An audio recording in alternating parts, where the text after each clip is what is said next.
Have you ever been pulled aside in the middle of a crowded place simply because your face and your skin color spoke louder than the passport in your hand?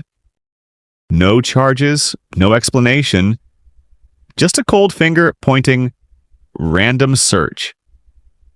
And suddenly the entire airport hallway becomes a stage with you, the unwilling protagonist, put on display for 1,000 suspicious eyes. People look at you as if searching for a stain to confirm what they already believed, that you don't belong here. That pain isn't new. It lingers, repeats itself, until many black people come to see being stopped at security as a twisted rite of passage. But pain, if swallowed in silence, can turn into something else. A hunger. A hunger to be seen as human, not as some random pulled from a list. A hunger not to walk through checkpoints as a suspect, but to step into this world as someone holding the power to decide. And sometimes that hunger finds a way to flip the very game that tried to cage it. Like the story of Andre Collins, a black CEO pulled aside like a criminal suspect, but just 12 hours later, he left the highest seat of power in the security system empty. They called him random, but in truth it was them who had been played, reduced to pawns in a setup they never saw coming. If you've ever carried the wound of imposed silence, if you believe that one day silence itself can turn into a sword, then you'll want to stay until the very end of this story. Hit like, share, subscribe, and ring the bell, so you won't miss the real stories, the game-flipping moments that drag injustice into the light, exposed for all to see. And now, let's return to that morning, inside the cold, blinding white of the airport, where Andre Collins heard his name over the loudspeaker, not as a guest, but as a suspect. Morning light at the airport always carried a kind of sterile chill, spilling across the tiled floor like someone was sweeping a giant fluorescent lamp over every person in line. Passengers snaked forward, the loudspeaker droned, the wheels of suitcases rattled against the floor, and the bitter scent of burnt coffee drifted from a nearby stand. Everything was noisy yet orderly, like a massive assembly line, moving each body through scanners, past security eyes, and into the steel gates that opened to the other side of the world. Andre Collins moved with the crowd, tall, shoulders square, his dark suit pressed to perfection, every crease seemingly tailored for this very moment. In his hand, a polished suitcase gleamed under the lights, catching reflections like a mirror adrift in a sea of faces. He didn't need to perform confidence. It was there in every measured step. This was a man used to the rooms where $100 million decisions were made. And yet, here, that confidence made him stand out. Other travelers glanced at him with curiosity edged by suspicion, as if a black man in a tailored suit at an airport was some kind of contradiction that needed an explanation. Some checked their watches, others tugged their children away, unsure why they did it, only that it felt instinctive. Andre had seen those looks too many times, furtive, fleeting, but sharp enough to turn a public hallway into a silent courtroom. His face stayed unreadable. Inside, his heartbeat was steady, not from nerves, but from preparation. Preparation for what he knew was inevitable. The years had taught him a bitter lesson. Black people were never just passengers. Black people were always the ones double-checked, just in case. Black people carried an invisible question mark stamped across their foreheads. Then it came. The loudspeaker crackled with a distorted voice. "Sir, please step aside for a random search." No name needed. Every eye had already landed on him. A few smirks broke out, like theatergoers anticipating a scene they'd paid to see. Andre stopped. He didn't argue, didn't turn away. He stepped aside, slowly, deliberately, letting the entire hallway witness that his frame did not tremble. But this silence wasn't submission. It was the drum roll before the curtain rose. And in that instant, beneath the cold white light and the whispers blending with the drip of coffee, Andre knew this would not be an ordinary day. This would be the day when a random search revealed something they had never expected. Because the man they chose to humiliate was the very man holding the blade that could sever their seat of power. A young officer approached, his face blank, eyes scanning Andre as if he were inspecting cargo rather than a human being. He gestured at the suitcase. The snap of the lock echoed harshly through the crowded hall. One by one, items were pulled out and dropped onto the metal table. Shirts, ties, work documents, all laid out like evidence in a crime that had yet to be named. A leather belt was held up, twisted under the light as if it might explode. Polished shoes were tapped against the table as though concealing something sinister. Pages of contracts were flipped through and tossed aside. This wasn't a search, it was a performance. A public display that said, "See? The black man in the suit is under scrutiny." The crowd murmured. A woman pulled her son closer, whispering, "Look, something's not right." A man sneered, lifting his phone under the pretense of checking messages but angling it to record. Andre's humiliation had been converted into entertainment. In their eyes, this wasn't injustice. It was free theater at Gate 14. Andre stood still. His hand pressed against the suitcase, fingers tightening, then releasing, his breath even. In his head, his father's voice returned. "They will try to make you forget who you are. Don't ever let them define you." The words wrapped around him like armor. He didn't resist, but his silence wasn't weakness. It was the boulder that disrupts a river, forcing the current to bend. When the officer was finished, everything was shoved back in haphazardly. Shirts wrinkled, papers bent, shoes piled carelessly. The shift supervisor, a middle-aged man with a half-smile, walked up. He tilted his head, scanned Andre from head to toe, and dropped the line. "You don't look like a VIP." The words weren't loud, but enough to draw laughter from those nearby. On the surface, casual. Underneath, a blade.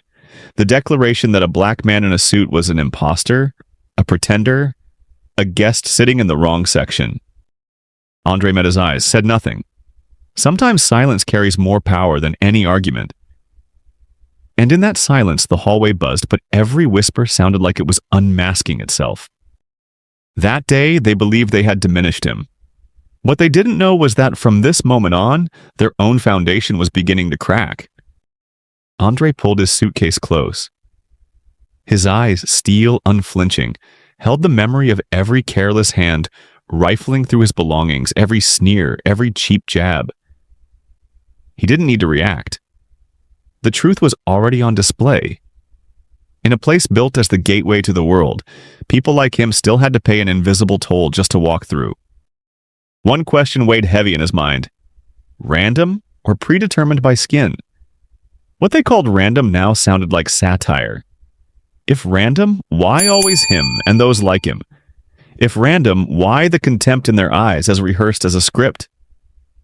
Random that repeats until it's predictable, was it ever random at all? He remembered other times, other places. His college friend pulled aside for extra screening while others strolled on. His aunt detained at the gate because she resembled someone on a list. These weren't isolated memories, they were a strange inheritance, a cruel tradition passed from generation to generation. Andre didn't sigh, he just stood, letting his eyes speak. Some battles don't need swords, only a stare sharp enough to make the other side realize they are the clowns in their own show. And in that silence, he saw the truth clearly. His patience was not surrender. It was strategy. Strategy waiting for the moment to flip the board. The supervisor turned away, satisfied, as if he'd taught a disobedient man his place. The crowd dispersed, swept back into routine as though nothing had happened. Only Andre remained, his suitcase battered, his suit now creased. Yet those imperfections only sharpened the aura around him. He was no longer a victim in his own eyes. He was the observer, and they had just exposed the weakness of the very system they thought was unshakable. That day, they believed they defined him with a random search. But in truth, that moment redefined them. Because the man they labeled random was about to show the world he had never been an accident.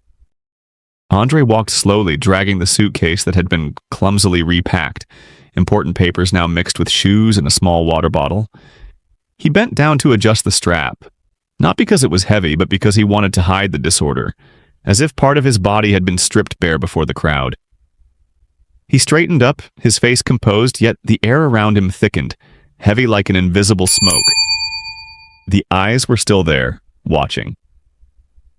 A man who had just passed through security cast a suspicious glance at him, as if to ask, what was he hiding that they had to search him so thoroughly?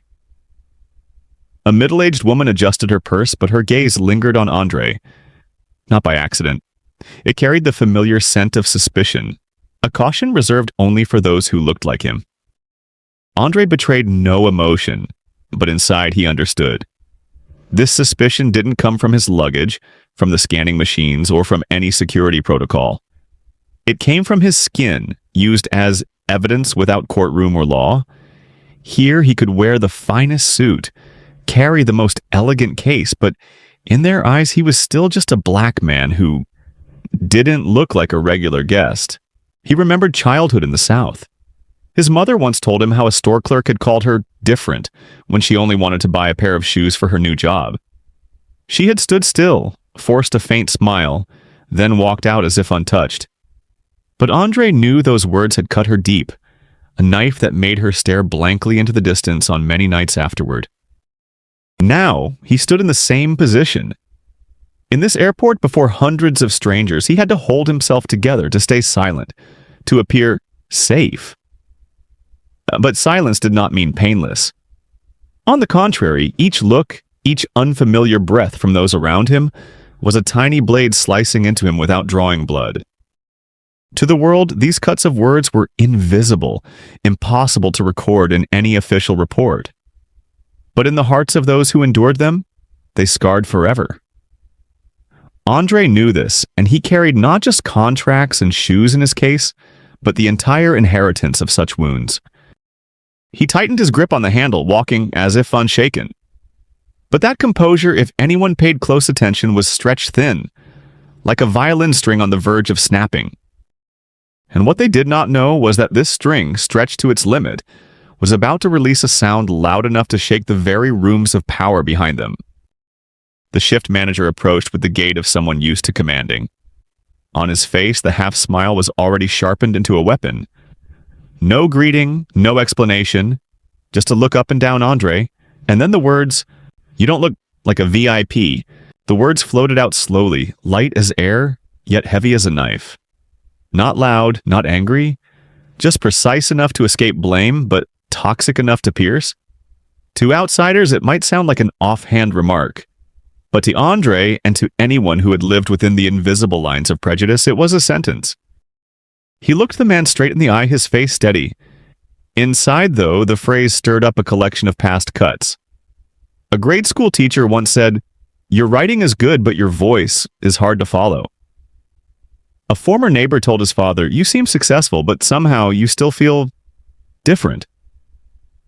These verbal blades never drew blood, but the wounds lingered a lifetime. Andre inhaled slowly.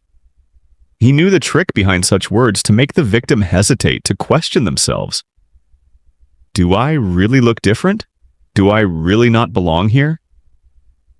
But then he smiled, because he realized the question wasn't his to answer. It belonged to the man who had just spoken. In some ways, the remark was almost laughable. It revealed a fear disguised as sarcasm. A black CEO in a tailored suit, in their eyes not ordinary, but a threat. They were used to seeing black people in service roles, not in leadership. When reality shattered that habit, they faltered. And so they reached for knife-like words, both to reassure themselves and to remind others that the line still existed. Andre did not respond. He knew his silence wasn't surrender. It was a mirror reflecting the fear back into the man's eyes. And in that moment, the half-smile seemed to twist upon itself, betraying its owner. Words that seem harmless when left to echo in silence often resound louder than screams. And soon they would realize that single sarcastic phrase had opened the door to a retaliation they could never predict. Andre swallowed hard, keeping his face motionless, though inside an old wound had been reopened. His mother's memory surged, as vivid as if projected on an invisible screen before him. He was back in that small-town shoe store, his mother in a simple dress, wanting only a pair of sturdy shoes for her new job. The clerk glanced her up and down, then dropped a single word. Different. The word was feather-light, but the eyes that carried it weighed like stone. She forced a smile, nodded, and quietly left. That day, young Andre, just a boy, had asked, "But why is different bad, Mama?" She stayed silent, her reddened eyes answering for her. Now, hearing the airport manager deliver a modern version of different, Andre knew such words were never random. They were passed down, generation to generation, a secret code for maintaining the line. Once they told his mother she was different. Today, they told him he didn't look like a VIP. The core was the same. People like you don't belong here. Andre gripped the handle tighter, feeling the weight not just of belongings, but of family history, of communal history on his shoulders. He realized this pain wasn't his alone. It was part of a larger picture. Millions of black people stopped, questioned, scarred by light. Sarcastic remarks that cut deeper than they seemed, left to wonder, do I have the right to stand here? But there was a difference.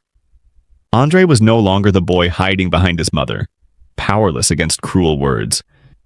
He was now a man with position, with voice, with power they had no idea he carried. That painful memory, instead of breaking him, had become a quiet flame inside. He did not reply. He didn't need to. Sometimes the strongest response is silence itself, turned into the thing they fear most, a dense, unyielding quiet where their sarcastic words echo back, exposing their emptiness. Andre walked on, his gaze sharp, carrying with him the shadow of his mother. And within that stride lay a silent vow. If she once had to leave a store with reddened eyes, then today he would not let anyone walk away unscathed after throwing knife-shaped words. Because they did not know, the wound of the past had become today's weapon. And those who reopened it would be the first to feel its aftershock. Andre pulled his suitcase, his shoulders straight, as if the storm just unleashed on him had never happened. Passing through the security checkpoint, a long breath slipped from his chest, light as if shedding the humiliation clinging to every step. He thought perhaps it was over. The forced performance at the security gate would fade into just another ripple in a long, busy day. Ahead now was the glowing boarding counter where all he needed to do was scan his ticket and step into first class. The world he had paid to belong to. The airport buzzed like a massive beehive. Announcements called out names, suitcase wheels clattered against tile, laughter mingled with fatigue. Andre merged into the current of people walking toward the counter with the quiet certainty that this flight would be a brief reprieve before another day crammed with meetings and high-stakes decisions. He didn't know the play wasn't finished. It had only moved to its next act. The boarding agent glanced at his ticket, her face polite at first, then shifting. Her hand hovered longer than necessary on the keyboard, eyes blinking quickly as if decoding a script she didn't understand. Andre noticed the hesitation but stayed silent, convinced it was just a small glitch. He had flown hundreds of times, well used to system delays of a few seconds. But those seconds stretched into an unnatural pause. The agent pressed her lips together, looking at him as though he'd handed her something invalid. Then, with an apologetic yet hollow voice, she said, "Sir, there's a system error. Your first-class seat has been canceled." The words dropped like a stone into still water. Passengers behind him started paying attention. Some raised eyebrows, others let out small chuckles as if they'd stumbled upon an unexpected comedy. Andre stared at the agent without blinking. He had paid for that seat. He had booked it weeks in advance. He hadn't come here seeking a favor. He had come to claim what was rightfully his. And now, with a single soft-spoken sentence, that right dissolved, vanished as if it had never existed. The agent quickly printed him a new ticket. No longer for the luxury of the front cabin. Instead, a seat buried in economy. Cramped rows, shoulder to shoulder, where he hadn't sat since his career carried him to another place entirely. Andre accepted the slip of paper, his hand tightening, though his face betrayed nothing. Once again he stood before a farce called system error, and he knew this farce wasn't over. It was only digging deeper into a larger question. How could coincidence always fall with such precision, always aimed at people like him? The agent tried to keep her polite smile, but her eyes darted away. She slid the new ticket across the counter, lowering her voice as if speaking softly might dull the sting. Your first-class seat was canceled due to a system error. This is your new seat. Andre looked down. The print was clear. Economy class. Rose squeezed so close knees hit the seat in front, where spilled coffee mixed with the cries of children. He lifted his eyes, but before he could respond, footsteps and cheerful chatter sounded behind him. A white man in a wrinkled shirt and faded jeans approached the counter. Same flight, same time. The agent printed his ticket within seconds, her tone suddenly bright and friendly. Andre watched, and minutes later, as boarding began, he saw that man settle into the very seat Andre had paid for. First class, window side, the headrest cover still crisp. Andre walked slowly through the first-class cabin. Soft, golden lighting, wine glasses waiting on trays, wide armchairs ready to recline. But the seat meant for him now had a new occupant. Legs crossed, smiling in comfort, unconcerned, or perhaps oblivious, that the place once belonged to someone else. He kept walking, his ticket leading him farther back. Each step lengthened, suitcase wheels thudding against the narrow aisle. He felt eyes following him. Some guessed he had tried to sneak into first class but failed. Others smirked, treating the scene as proof of a natural order they believed in. Andre sat in his reassigned seat, so tight his knees pressed the seat back ahead. He set down his suitcase, straightened his suit wrinkled from the search. In that moment, he tasted the bitter satire of the whole system. They hadn't just pulled him aside for inspection. They had pulled him down from a place he had rightfully earned with his work and his money. Across the divide, first-class passengers sipped wine under gentle lights, while he sat in a seat built for endurance, not belonging. One had been lifted up while he had been pushed down. Neither by chance. Outside, the PA system blared its indifferent tone. We apologize for the inconvenience. But Andre knew the apology wasn't meant for him. It was for the system itself, a cheap painkiller for a wound that had long since gone chronic. He leaned back, eyes cold, but inside, a thought sparked. If they believed pushing him into economy would make him small, they had forgotten. Even from the narrowest seat, one man could shake an entire plane. Andre set his suitcase beneath his feet, shoulders pressing against the hard plastic armrest. He remained silent. Not the silence of defeat, but the kind that makes a crowded room shift uneasily, even when no one dares to name it. The white man reclined comfortably in Andre's seat, ordering another drink. A smiling flight attendant bent down, setting a glass of wine on a silver tray. From a distance, it looked like a perfect advertisement. Satisfied smile, spacious seat, glistening wine. But Andre knew the truth. That seat had been reassigned with one keystroke and a hollow apology, and the price he had paid would never appear on a ticket. He closed his eyes, forcing back memories. In other times, in other places, his silence had been mistaken for consent. This time, silence became a weapon. Sharper than protest because it wasn't aimed at a clerk or a manager. It cut straight at the system that ran the game. In economy, passengers crammed bags into bins. Children's cries swallowed the PA. The air reeked of spilled coffee in plastic cups. A world apart from the soft light in front, an invisible border splitting humans into two castes. Those who are served and those who endure. Andre opened his eyes, staring forward. He didn't need words, but his gaze carried an unspoken vow. I see you, and I will remember every detail of this play. Because each silence he carried wasn't his alone.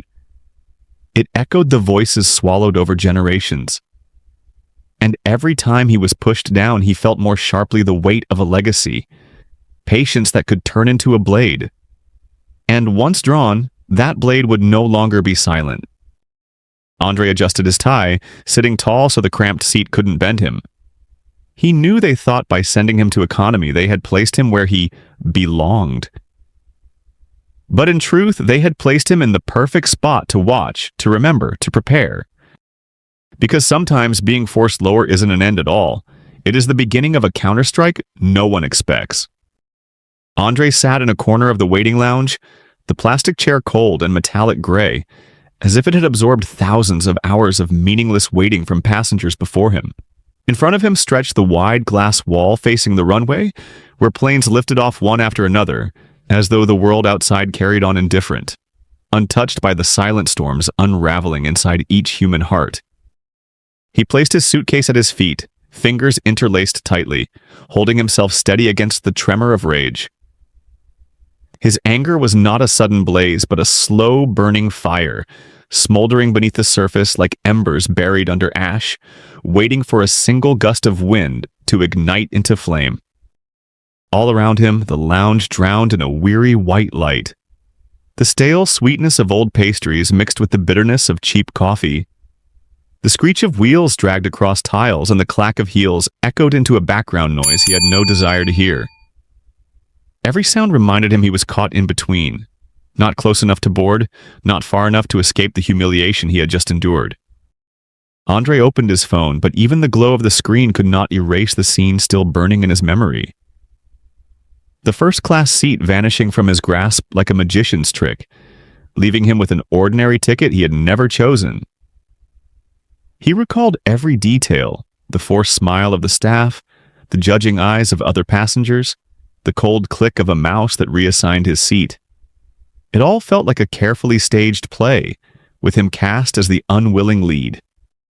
He sat upright, forcing down the rising shame, knowing too well that if he showed it, the world would call it overreacting. They would say he was too sensitive, insist it was a technical glitch, claim nothing had meaning at all.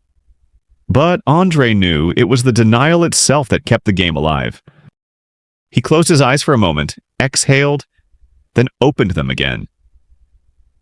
In that gaze, his anger had sharpened into something else.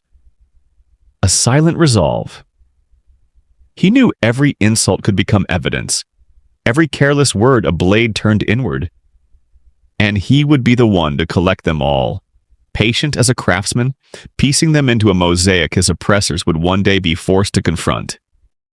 Leaning back in his chair, he looked like any weary passenger killing time. But within, each second was being preserved, like fragments of an unfinished case file. Because sometimes a waiting room isn't a place to waste time. It is where a plan begins to take shape, quietly, unnoticed. Andre steadied his breath. The clamor of the lounge still echoed, but his ears caught a fragment of conversation in the distance. Two TSA agents, shirts wrinkled, stood near the vending machine. Their voices were pitched low, small enough to seem harmless, yet just loud enough for him to hear every word. One of them chuckled, a dry laugh tangled with the bitter smell of cheap coffee. "We pick a few black folks who look rich to pull aside. Makes the system look fairer." The other nodded, voice lowering as though sharing an amusing secret. "Yeah, can't just stop the ones who look shabby. If we pull aside a few blacks in suits, it convinces everyone. Looks fair, right? Fair." Andre caught the word, and a bitter smile touched his lips. How ironic. They had turned fairness into a trinket, a cheap ornament to drape over a cracked system. In their dictionary, fairness meant sacrificing people like him, just to polish the spotless mask they wanted the world to see. Andre didn't turn his head, but every word carved itself into his memory like a blade. He thought of his mother, his father, his friends who had whispered about identical experiences. None of it had ever been random. It was deliberate. It was a script performed so many times that even its actors mistook it for harmless habit. He listened as they laughed, comparing who looked richer, who was better suited to be checked. To them, it was a game. To Andre, it was living evidence. The contrast was cruel on one side, humiliation as entertainment. On the other, an entire history of humiliation carried on his shoulders. Andre propped an elbow on the chair, chin resting in his hand, feigning relaxation. But in his mind, every word, every tone, was etched deep. He needed no notebook, no recorder, His memory was a reel capturing it all. He knew sooner or later those careless words would return as an indictment, impossible to deny. He closed his eyes briefly, lips curving into a cold smile.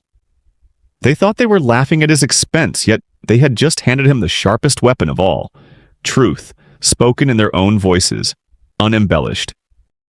And Andre knew, when a system survives only on deception, it takes just one gentle push for the whole wall to crumble. He opened his eyes again but didn't glance back at the TSA agents. He let their words echo inside him like the hollow acoustics of an empty theater. They were no longer idle chatter over coffee, but a confession without signatures. Andre smiled faintly, a smile no one noticed, but enough to steady his heartbeat. The irony of their words had now crystallized into a brutal truth. Fairness, by their definition, meant every black person must taste the grip of power. It didn't matter if you wore a suit or a t-shirt, carried a luxury suitcase or an old backpack, so long as you looked rich enough to serve as proof. What a farce! That so-called fairness was itself the perfect portrait of injustice. They built a game, dressed it in a mask the world might accept, hoping outsiders would believe the system was truly impartial. But Andre knew. Every mask carries a crack. And these words were the first fracture, the thin line splintering through a mirror once thought unbreakable. He bent down, tightening his grip on the suitcase handle. To the officers, it was just another object to be inspected. To Andre, it was a vault of truth. Inside were shirts, ties, a toothbrush, but also documents, contracts, numbers, proof. All of it could become a dagger if revealed at the right moment. He drew a deep breath, keeping his face calm. He knew well, in this game, the hot-tempered lose at the first move. Only those patient enough to swallow indignity live long enough to see the entire board and strike a blow their opponents cannot evade. The lounge remained noisy. Laughter, footsteps, boarding calls. Everything looked ordinary. But for Andre, this moment marked a shift. He was no longer just a humiliated passenger. He had become an observer, a collector, a keeper of the truth they had carelessly given him. And if they believed their little charade had left him with nothing but useless rage, they were mistaken, because from the instant Andre tightened his grip on that suitcase, the game was no longer theirs. Time in the waiting room didn't move the way it did outside. It didn't run, it didn't walk, it dripped. Each second fell like a drop of water in a sealed chamber, echoing a weary sound only Andre could hear. He looked at his watch. The minute hand seemed frozen, mocking his patience. The neon lights above poured down on his face, deepening the shadows beneath his eyes, making his dark suit appear even more crumpled after a long day. The plastic seat beneath him was as hard as stone, pressing into his back until it ached. Yet, there was no position more comfortable to find. The waiting room felt like a transit station for people forced to miss their own lives. People sat, sighed, then glued their eyes back to their phones to kill time. But time never died. It just lay there, heavy and relentless. Andre placed his suitcase at his feet, folding his arms. He didn't read the paper, didn't open his laptop, didn't allow himself the luxury of distraction. He only looked, only listened. Every small sound rang sharp. The spoon stirring in a paper cup, the cheap pop music bleeding from the cafe, the sluggish voice of the loudspeaker announcing each boarding call. Together they made a dull, repetitive soundtrack, as if testing the limits of his endurance. 12 hours of waiting, for many, just an inconvenience, an irritation, a story to tell friends with a shrug. But for Andre, these 12 hours were a void that forced him to stare directly at the truth. He wasn't just here because of a delayed flight. He was here because an entire system had positioned him in exactly this place. The place of delay, of control, of humiliation. He raised his eyes to the large glass pane opposite, which reflected his own face back at him. Tired, yes. Angry, yes. But deeper still, beneath it all was clarity. A cold clarity born from years of being demeaned until insults became signals instead of wounds. In that endless waiting room, Andre realized he wasn't alone. Every black person who had been pulled aside, stopped at a checkpoint, downgraded to a lesser seat, they had all lived through their own waiting rooms. The only difference was, not everyone got the chance to turn those hours into leverage for a reversal. He tilted his head slightly, his eyes sweeping the room. They might think he was simply sitting there, but in that stillness he was arranging every memory, every whisper, every detail of the farce he had just endured. And then he knew, when time drips long enough, water can carve through stone.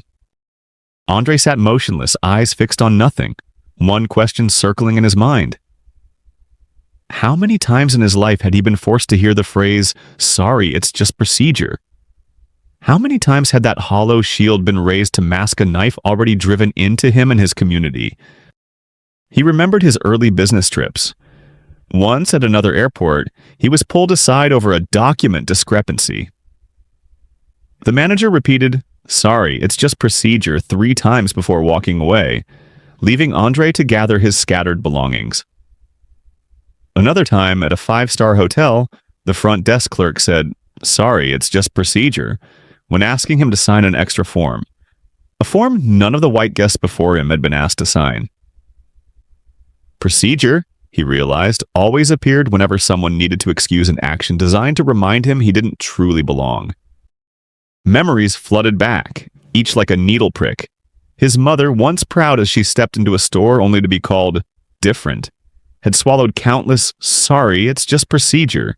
His friends, men in suits carrying leather briefcases, were stopped at checkpoints, then dismissed with a shrug and the same phrase, "Just the rules." His entire community across generations had lived inside this loop, diminished, then patched over with apologies so light they vanished in the air. Apologies that treated humiliation as if it were a passing breeze. Andre exhaled slowly. He didn't fear those apologies. What enraged him was how they were used like anesthetic, numbing the wound so the system never had to face the truth. Those who spoke the words could walk away clean, while those who received them carried invisible scars, layered on top of scars from years before.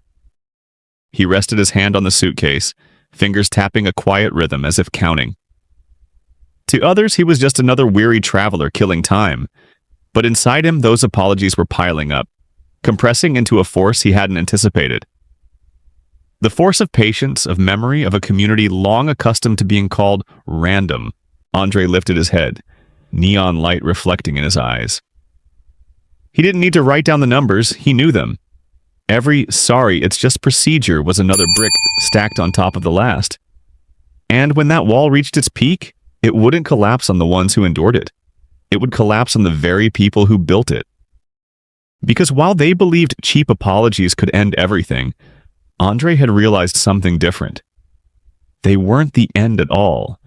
They were only the prologue to an indictment, growing larger every hour, every minute. Andre leaned down, unzipping the suitcase at his feet. The sound was soft, but in his ears it rang like the gates of a prison unlocking. The bag had already been ransacked by security, shirts crumpled, papers jumbled, but amid the chaos lay something he knew the exact location of. His fingertips brushed a folder. Cold, rigid, but with an uncommon weight. The pages were clipped tight, orderly, untouched despite the rummaging. These weren't travel documents or routine business schedules. They were evidence. They were contracts. They were a weapon he had carried, meant for a boardroom, but now gleaming like a hidden blade beneath his suit. He flipped one page open, eyes skimming the numbers, the graphs, the clauses that few in the TSA would ever comprehend. But he understood. This was the chain that tied their system to his company. This was what they didn't know, that the man they had humiliated was also the man who could pull their foundation out from under them at any moment.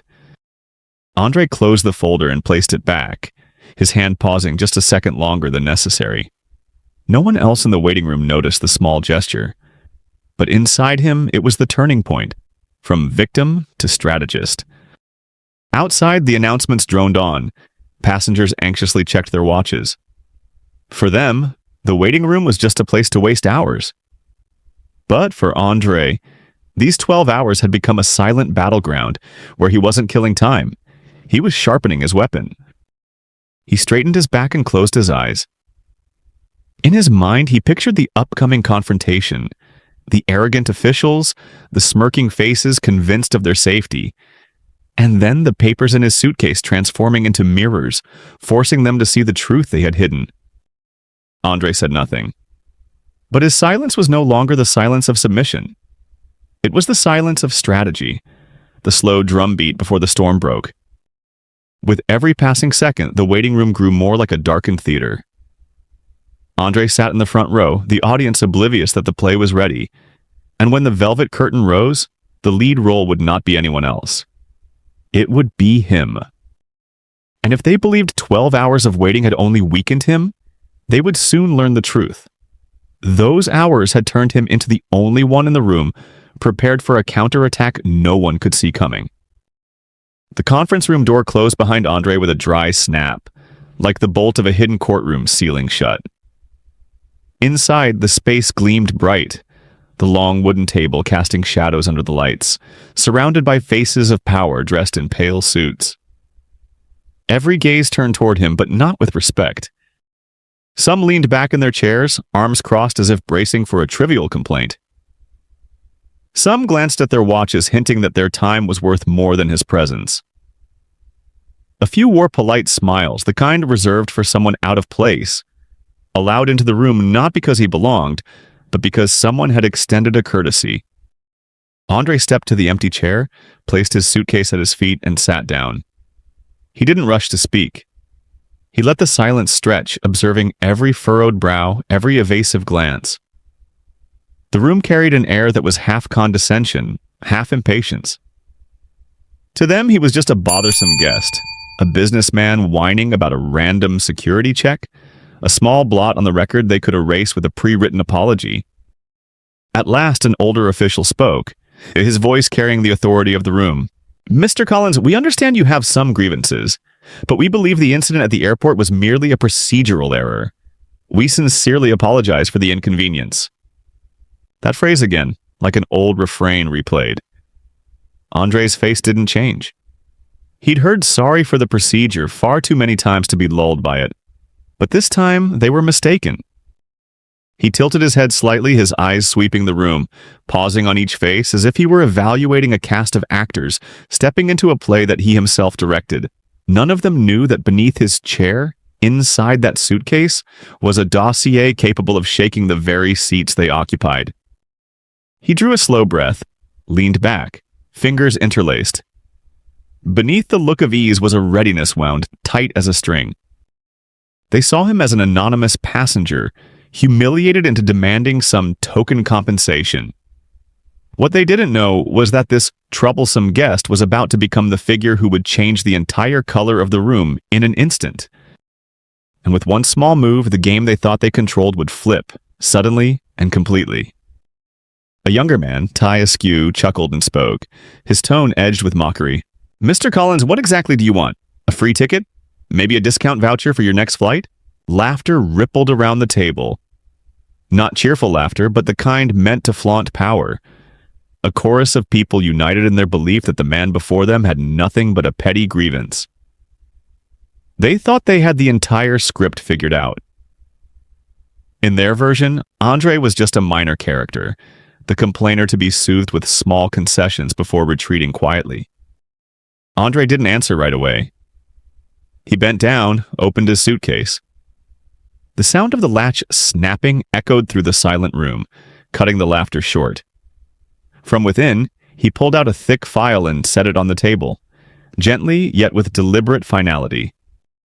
"You are sitting in a room with the man whose company your entire airport security system depends on."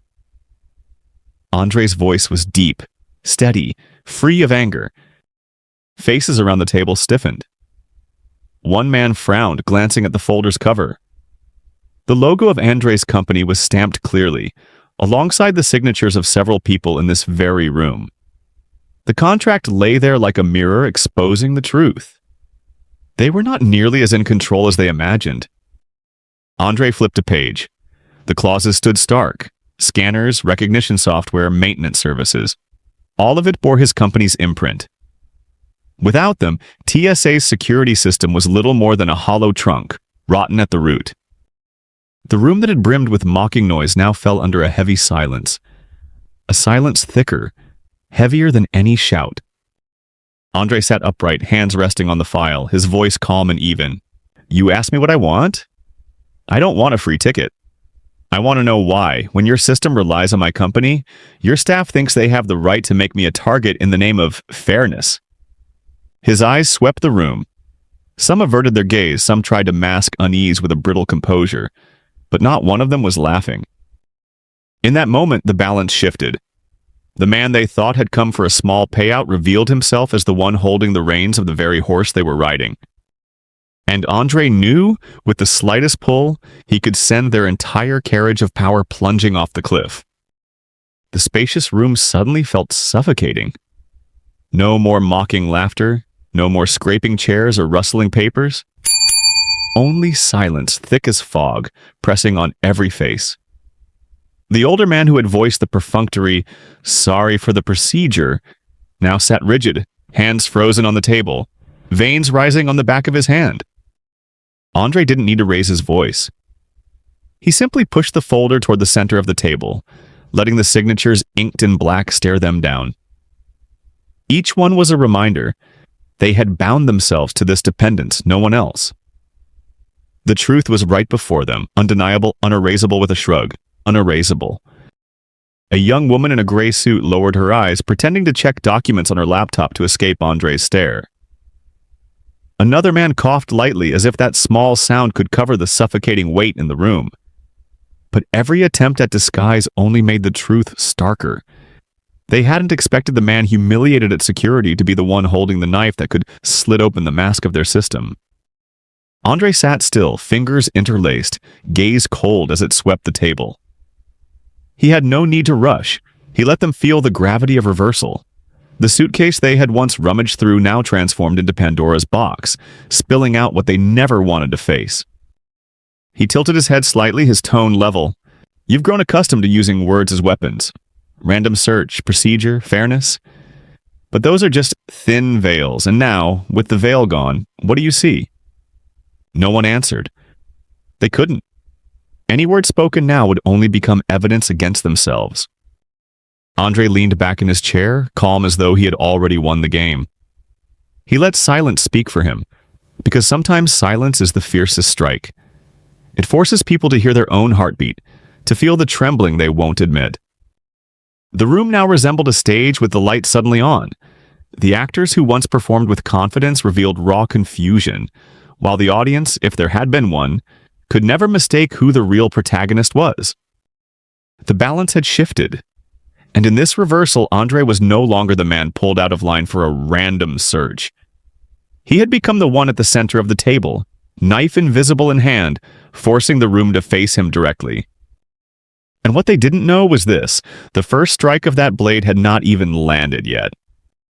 Andre turned a page in the file, each sheet rustling faintly. Yet, in that hushed room, the sound rang like a blade being drawn from its sheath. Light from the ceiling lamp spilled across the paper, glinting cold, as if every page were a sharpened edge ready to slice through the mask someone was still trying to hold in place. He sat upright, deliberate, like a professor presenting a thesis before a committee. But in truth, every word on those pages was evidence. Not evidence of a single lawsuit, but proof of a system that had been running on unspoken habits. Around the table, the officials began shifting in their seats. One coughed, another reached for his glass of water, his hand trembling enough to send ripples across its surface. No one dared to cut Andre off. They all watched as each page turned, as though waiting for their own name to be called. Andre wasn't in a hurry. Every movement of his was measured, leaving the tension in the air to do the rest. He knew he didn't need to shout, didn't need to pound the table. All he had to do was let the silence frame the glow of those pages. One page, then another. Charts, statistics, internal reports laid bare before them. This was no longer rhetoric, these were cold numbers. Black passengers selected for random checks at 3 times the rate of any other group. Internal memos cloaked in the language of neutrality, yet every sentence betrayed the bias everyone knew existed but never dared write down. Andre offered no commentary. He let the words speak for themselves. The power of truth sometimes lay not in explanation, but in the moment when others were forced to face it. The room tightened like a drawn string. Some faces tried to remain calm, but their eyes betrayed them. Others sat rigid, fingers tapping the table in quick bursts as if to bleed off the pressure. Andre lifted his gaze, sweeping across the room. In that instant, he looked less like a man under scrutiny and more like a judge, while those who thought they were judging him now sat as the accused. The documents before them gleamed like mirrors, and in those mirrors, the reflection wasn't Andre's, but their own, distorted, trembling, powerless. Because once truth is revealed, there is nowhere left to hide, and Andre knew this was only the beginning of the storm about to rip through the room. He flipped another page and laid it neatly in the center of the table. The figure stood bold, in heavy print. Black passengers flagged for random checks at 3 times the rate of any other group. No room for excuses. This wasn't anecdote. This was data, and data doesn't lie. Then he pulled out a recording, played a short clip. The voice of a TSA agent crackled, casual, drifting alongside the hiss of a coffee machine in the background. Pick a few wealthy-looking black people. Makes it look fairer that way. The line was simple, almost offhand. Yet when it echoed inside that chamber of power, it struck like a hammer, shattering the facade they had built for years. One official tugged at his tie, hand trembling. Another drew in a deep breath, eyes darting for allies.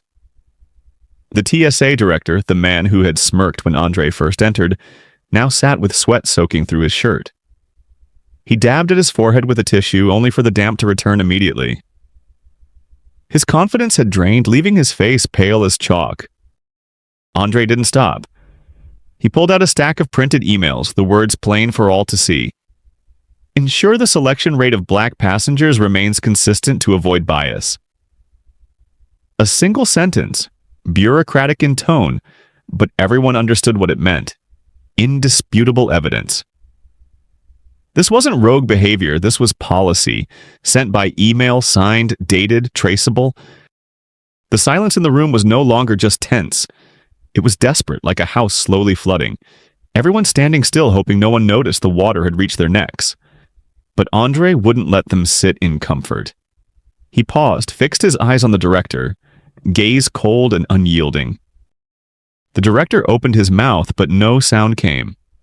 The smug half-smile he'd worn earlier had long vanished, replaced by pressed lips straining to hold back a clumsy defense. But everyone knew. No excuse could hold against evidence laid this bare. Andre leaned back in his chair, hands resting on the file like a judge gripping the bench. He didn't need to add a single word. The numbers, the recordings, the emails had spoken for him. The room had become a courtroom, the only difference being the judge didn't need a gavel, for truth itself thundered like lightning in clear skies.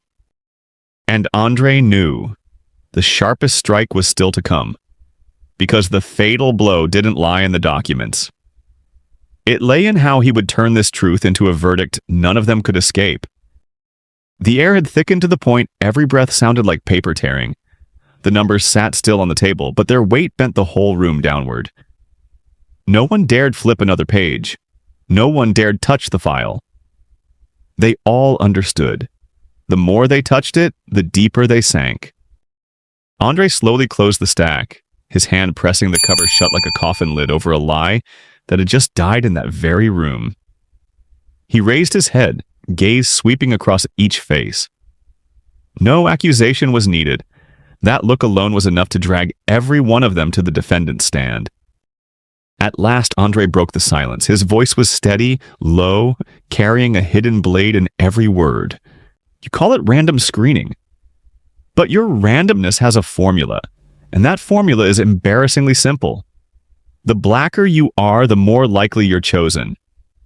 The words fell clean and heavy, like a knife striking the table's heart. A few flinched, A few chairs scraped against the floor, the creak filling the void, but it did nothing. No one could answer. The atmosphere now resembled an airplane cabin once the doors sealed shut, oxygen thinning. Each person felt the suffocation rise, yet none dared stand. Not because they were trapped, but because they knew leaving would turn their silence into confession. Andre didn't smile, didn't raise his voice. He sat still, calm as a stone in a flood, and it was that calm that made the room tremble. For it showed he had nothing left to prove. The truth had already proven itself by its own sheer weight. Outside, the world carried on. Airport speakers blaring, passengers queuing, planes lifting into the sky. But in this room, time froze. They were all forced to sit, staring into the fracture no one could mend. Andre leaned slightly forward, fingers interlacing, leaving behind a silence that stretched long. But this silence was not an ending. It was an opening, for he knew this moment was only the beginning of a greater quake, once the truth burst beyond these four walls. And any witness sitting in that chamber would have felt the same thing. The choking wasn't from lack of air. It was from the first time those who thought they held power were being strangled by the very formula they had written. That evening, television screens in diners, hotels, and airport lounges all lit up at once. The ticker at the bottom carried just one line, with no added detail. TSA Director resigns. No analysis, no commentary, no interviews. Just one sentence, short and cold, like scissors cutting through a rope stretched too long. Millions skimmed past it as they always did with countless daily headlines. But for those who had once been pulled aside for a so-called random search, that line wasn't just news. It was a bell tolling inside their chest, shaking loose all the memories they had pressed down. The sound of suitcases being rifled through, the suspicious stares, the hollow apologies sprinkled like salt into an open wound. Elsewhere in the city, Andre Collins sat in his hotel room. The television glowed, the sound muted. He only watched the words crawl across the screen, as if hearing a familiar melody. No voice was needed because the silence of the headline said everything. A man who once stood at the pinnacle of power had fallen, not by accident, but by the unseen hand of a truth he had dismissed. Andre didn't smile. He didn't sigh in relief.